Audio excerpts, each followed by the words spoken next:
Imagine a secret weapon for almond growers. A way to know, with almost perfect accuracy, the precise moment your valuable crop is ready for harvest. A method that cuts through the guesswork, saves you money, and protects your yield.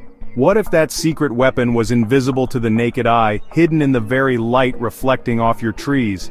Hey everyone, and welcome back to the channel. Today we're diving deep into a topic that could revolutionize how almond growers manage one of their most critical decisions, harvest timing. We're going to expose why traditional methods fall short and introduce you to a groundbreaking remote sensing technique that's proving to be the most accurate, reliable, and profitable way to manage hull split. For generations, almond growers have relied on manual scouting to determine hull split. It's a labor-intensive, subjective process. You walk the fields, you squeeze hulls, you make your best guess. But almond orchards are vast, complex ecosystems, and what you see in one corner might be completely different in another. This variability is a huge challenge. At the heart of this challenge is something called hull split. This isn't just the hull drying out, it's a genetically programmed ripening and senescence event within the fruit. Think of it like a peach ripening. The outer layer, which in almonds is the hull, changes dramatically. And the most visible sign of this change? Color. That vibrant pea-green hull starts to turn a pale yellow. But what's truly happening beneath the surface, driving this color change? It's all about pigments. As the hull starts to senesce, two key things are happening. Chlorophyll degradation. The green chlorophyll pigments, essential for photosynthesis, are actively breaking down. This is why the green fades. Unmasking of carotenoids. Yellow and orange carotenoid pigments are always there, but they're masked by the high concentration of chlorophyll. As the green fades, these more stable carotenoids become visible, giving the hull that yellowish hue. So, the most precise and quantifiable biochemical event during hull split isn't just losing chlorophyll, it's the rapid and significant change in the ratio of total chlorophylls to total carotenoids.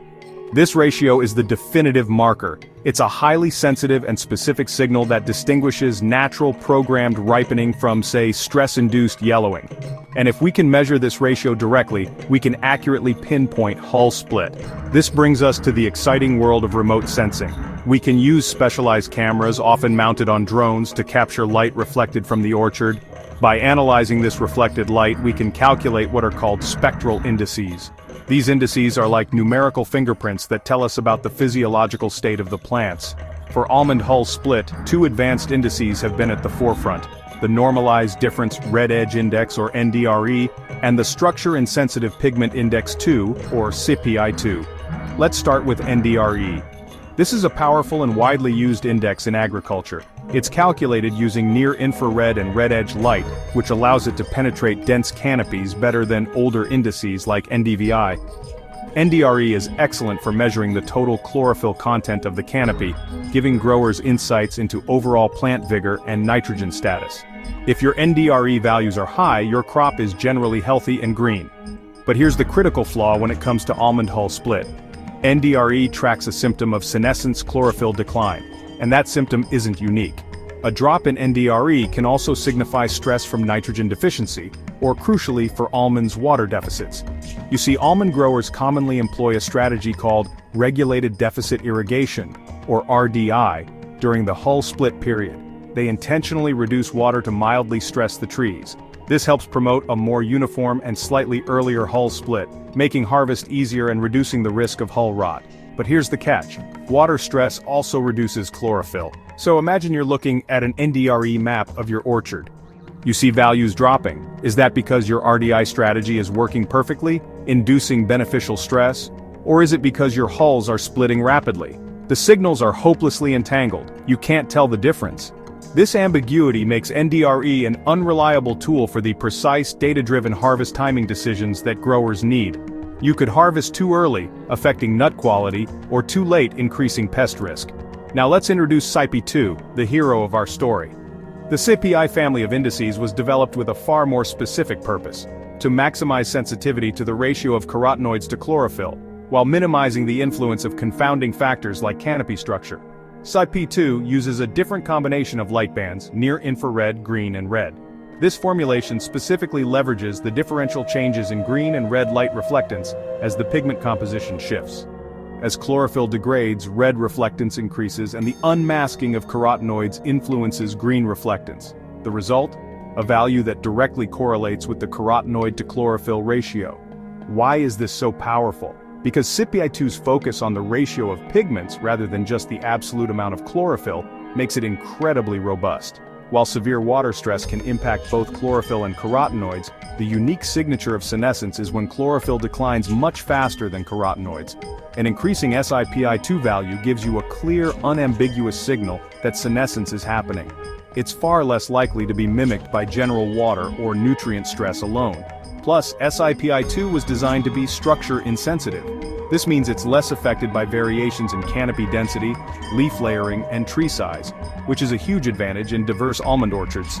SIPI2 gives you a more consistent physiological signal, regardless of how dense or spread out your trees are. So how do we put this into practice?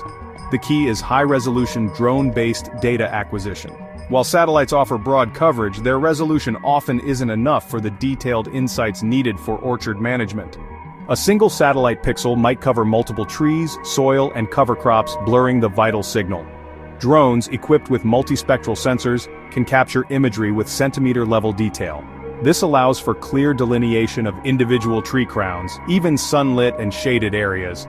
This precision, combined with the flexibility to fly on demand during critical windows, provides significantly more accurate and actionable data. For effective hull split monitoring, a time series approach is crucial. Start flying in early to mid-July, before significant hull split has begun, to establish a baseline SIPI2 value for healthy hulls. Then, conduct weekly or bi-weekly flights through late July and August. This frequency allows you to track the rate of change in SIPI2 values, giving you vital insights into how quickly your orchard is maturing. The power of SIPI2 lies in transforming subjective visual assessment into a quantitative, spatially explicit decision-making tool. But it requires a disciplined process of calibration and interpretation. 1. Calibration. Before you can trust SIPI2 values, you need to calibrate your system for your specific orchard and sensor setup. This usually involves collecting ground truth samples, measuring pigment content in the lab, and correlating those values with SIPI2 readings from your drone imagery. Interpretation. Once calibrated, you can interpret SIPI2 maps to identify which blocks or trees are approaching optimal hull split. This allows you to prioritize harvest, optimize labor, and reduce losses from pests or weather. In summary, SIPI2 transforms almond harvest from an art into a science. By focusing on the true biochemical signature of hull split and using high-resolution drone imagery, growers can make more confident, profitable decisions. If you want to learn more about implementing SIPI2 in your operation, check out the resources linked below. Thanks for watching, and here's to your best almond harvest yet.